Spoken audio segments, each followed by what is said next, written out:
Benjamin of Tudela.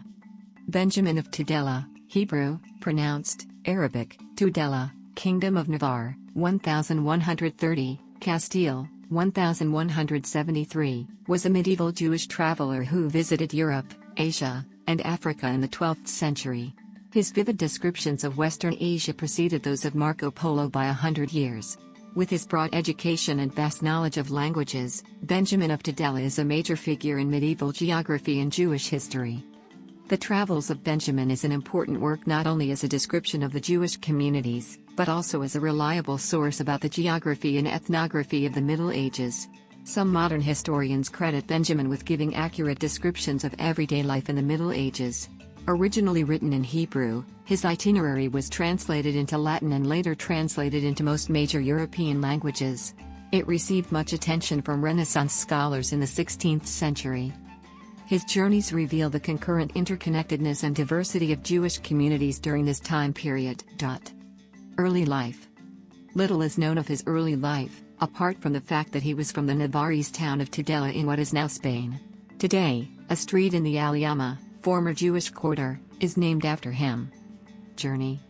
There is no consensus among scholars as to Benjamin of Tudela's exact route, although most scholars believe from his itinerary that he traveled on a popular route frequented by travelers at the time. Benjamin set out on his journey from the northeast Iberian Peninsula around 1165, in what may have begun as a pilgrimage to the Holy Land. It has been suggested he may have had a commercial motive as well as a religious one. Several times the subject shows an interest in the coral trade, perhaps as a professional gem merchant. On the other hand, he may have intended to catalogue the Jewish communities en route to the land of Israel to provide a guide where hospitality could be found for Jews traveling to the Holy Land, or for those fleeing oppression elsewhere. He stopped frequently, meeting people, visiting places, describing occupations, and giving a demographic count of Jews in each town and country that he visited.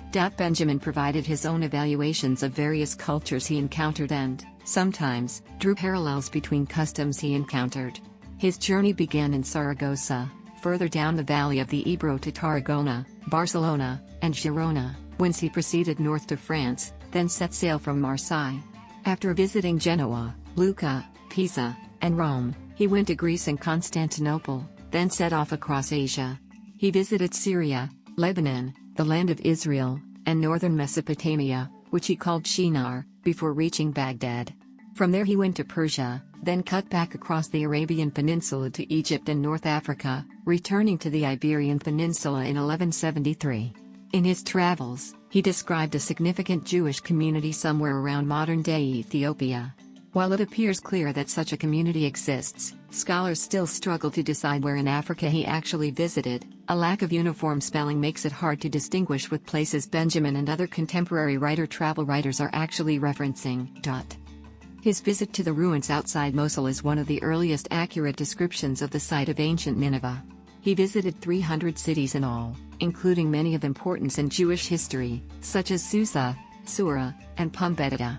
In addition, he gathered information on many more areas that he heard about in his travels, including China and Tibet. He recorded details on cultures such as that of Al-Hashishin, the hemp smokers, introducing Western Europeans to people and places far beyond their experience.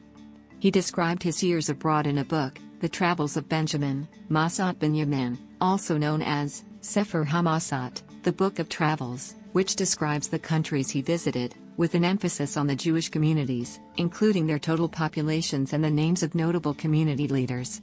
He also described the customs of the local population, both Jewish and non-Jewish, with an emphasis on urban life. In his accounts, Benjamin of Tudela describes Baghdad with great enthusiasm, making particular note of the virtuosity of the caliph. He often writes of the respect and intermingle that he encounters between Judaism and Islam. He gave detailed descriptions of sites and landmarks passed along the way, as well as important buildings and marketplaces.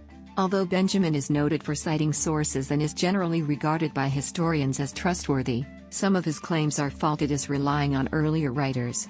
For instance, Benjamin's identification of Laish, Tel Dan, with Bonias along with Philostorgius, Theodoret, and Samuel ben Samson is incorrect. Eusebius of Caesarea, conversely, locates Dan/Laish more accurately in the vicinity of Panias at the 4th mile on the route to Tyre. translations of his work. Commemoration. The name Benjamin of Tudela was adopted by a mid-19th century traveler and author, known as Benjamin II. One of the main works of Mendel Mokersforum, a major 19th century Russian Jewish writer, is the 1878 Masos Benjamin Hashlishi, The Wanderings of Benjamin III, which is considered something of a Jewish Don Quixote and whose title is clearly inspired by Benjamin of Tudela's book. A street in Jerusalem's Rehavia neighborhood, Rehov Binyamin Tudela, is named after him, as is a street in the former Jewish quarter of his hometown Tudela. A high school in his hometown is named Ben Hamin de Tudela after him too. The well-known Israeli poet Nathan Alterman wrote a poem about Benjamin of Tudela, which was set to music by Naomi Shemer and was often heard on the Israeli radio. Ori Shulevitz wrote and illustrated the travels of Benjamin of Tudela through 3 continents in the 12th century in 2005. ISBN 978-0374 37754.